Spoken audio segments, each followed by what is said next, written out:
వారం వృశ్చిక రాశి వారికి ఎలా ఉండనుంది? వృశ్చిక రాశి వారికి 5 గ్రహాలు యోగిస్తున్నాయమ్మా. 6వ రాశిలో రవి బుధులు, 7లో గురువు, 5లో శుక్రుడు, 11లో కేతువు. అదృష్టయోగం కొనసాగుతోంది. ప్రారంభించిన పనుల్లో విజయం ఉంటుంది. మీ ప్రయత్నాలు సఫలమవుతాయి. తగినంత గుర్తింపు, ప్రతిఫలము 2 లభిస్తాయి. ఉద్యోగంలో కలిసొస్తుంది. ప్రయత్నాలు అనేక విధాలుగా కార్యసిద్ధిని ప్రసాదిస్తాయి. గతంలో ఏర్పడిన ఇబ్బందులు తొలగుతాయి. ఆశయం నెరవేరుతుంది. తోటివారి నుండి మంచి ప్రశంసలుంటాయి. మేలు చేకూరే విధంగా మీ కార్యాచరణ ఉంటుంది. అపారమైన ప్రతిభతో విజయాలు సిద్ధిస్తాయి. వ్యాపార యోగం శుభప్రదం. సమయస్ఫూర్తిని ప్రదర్శించడం ద్వారా పలు మార్గాల్లో వ్యాపారాలు వృద్ధి చెందుతాయి. వ్యాపార విస్తరణకు అవకాశం లభిస్తుంది. అనుభవపూర్వకంగా నిర్ణయాలు తీసుకోవడం ద్వారా అవి మీకు మేలు చేస్తాయి.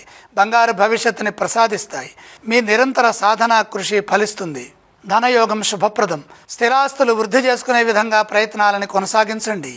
వస్త్ర లాభాలుంటాయి. సృజనాత్మక ధోరణితో ఆలోచించి విజ్ఞానపరమైన అభివృద్ధిని సాధించడం ద్వారా మీలో నైపుణ్యం పెరుగుతుంది. కాలానుగుణంగా వ్యవహరించడం ద్వారా దైవబలం సదా ముందుకు నడిపిస్తుంది. వృశ్చిక రాశి వారు ఎటువంటి స్తోత్రాలను పఠిస్తే బాగుంటుంది? వృశ్చిక రాశి వారు లక్ష్మీ ధ్యానం చేయడం చాలా మంచిది. వారు ఏ ఆలయాన్ని సందర్శించాలి? ఈశ్వర దర్శనం మేలు చేస్తుంది. వారు ఎటువంటి దానాలు చేస్తే బాగుంటుంది గురుగారు? దానాలు అవసరం లేదు.